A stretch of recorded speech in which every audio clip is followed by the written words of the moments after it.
I will ask my question in Tamil.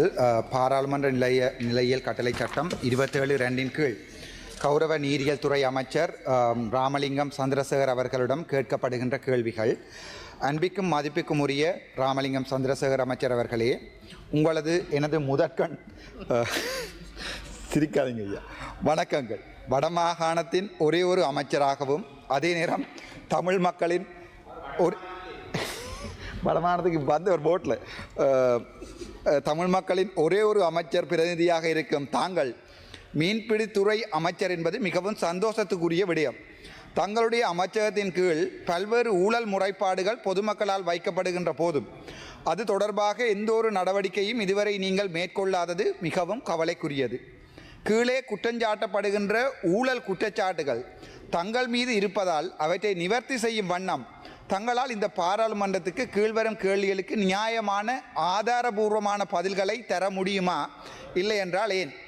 முதலாவது கேள்வி, இலங்கையில் இருக்கின்ற நீரிய வளம் தொடர்பான சட்ட மூலங்களிலே பிரதானமாக கரைவலை மற்றும் சுருக்குவலை பாவித்தல் என்பது சட்டத்தின் மூலம் தண்டிக்கப்படக்கூடிய விடயமாகும். தாங்கள் நீரியல் துறை அமைச்சராக பொறுப்பேற்ற பின்னர் இதுவரை இந்த 2 சட்டவிரோத மீன்பிடிகள் தொடர்பாக எந்த கரிசனையும் எடுக்கவில்லை என்பது பொதுமக்களது முறைப்பாடு.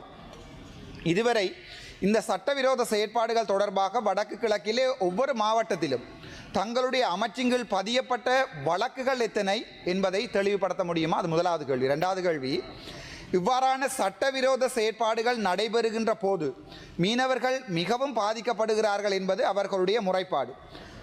அது தொடர்பாக தங்களிடம் முறையிட்டும் எழுத்து மூலமாக தங்களிடம் ஆவணங்கள் தரப்பட்டும் தாங்கள் எந்த மீனவ அமைப்புகளுடனும் கலந்துரையாடலை மேற்கொண்டு சட்டத்தை நடைமுறைப்படுத்துவதற்கு இதுவரை முயற்சிக்கவில்லை என்பதும் முறைப்பாடு.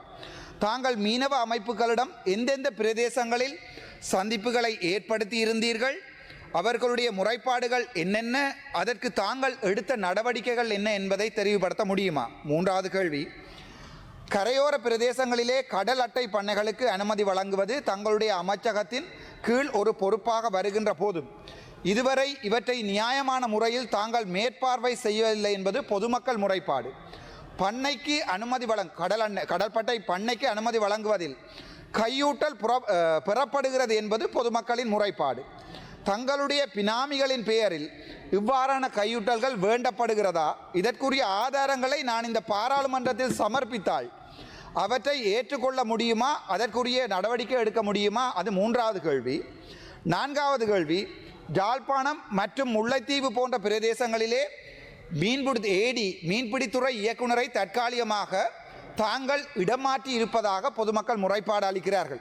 கடந்த காலங்களிலே தாங்கள் அமைச்சர் பொறுப்பை ஏற்ற பிறகு இதுவரைக்கும் தங்களால் செய்யப்பட்ட வடக்கு கிழக்கு மாகாண மீன்பிடியியல் துறை திணைக்களத்தின் இடமாற்றங்கள் என்னென்ன, அவர்களுடைய பெயர் என்ன, அந்த இடமாற்றங்கள் செய்யப்பட்ட திகதி என்ன, இவற்றிற்கான நேர்முக தேர்வு இன்டர்வியூ வைக்கப்பட்டதா, அது எந்தெந்த திகதியில் வைக்கப்பட்டுள்ள என்று கேட்கிறேன். நான்காவது கேள்வி. ஐந்தாவது கேள்வி, தங்களுடைய வீடியோ ஒன்றில் காணொளி ஒன்றில் வடக்கு மாகாணத்திலே கடல் அட்டை பண்ணையாளர்களின் சந்திப்பு ஒன்றில் அரசாங்கத்துக்குரிய பாடுகளில் 1.5 ஏக்கரை பிடித்து வைத்திருப்பதற்கும் அதே நேரம் ஊழல் என்ற அடிப்படையில் 1/2 ஏக்கருக்கு பணத்தை மட்டும் செலுத்தவும் என்ற அடிப்படையில் தங்களுடைய பேச்சு ஒன்று வெளிவந்திருக்கிறது. காணொளி ஆதாரம் என்னுடைய முகப்புத்தகத்திலும் இருக்கிறது. நான் வேணுமென்றால் சமர்ப்பிக்கிறேன். அதை இந்த பாராளுமன்றத்துக்கு நான் சமர்ப்பித்தால் தாங்கள் ஊழல் செய்கிறீர்கள் என்பதை நிரூபித்தால் தங்களால் அதற்குரிய நடவடிக்கை எடுக்க முடியுமா? தங்களுடைய அமைச்சு பதவை துறக்க முடியுமா?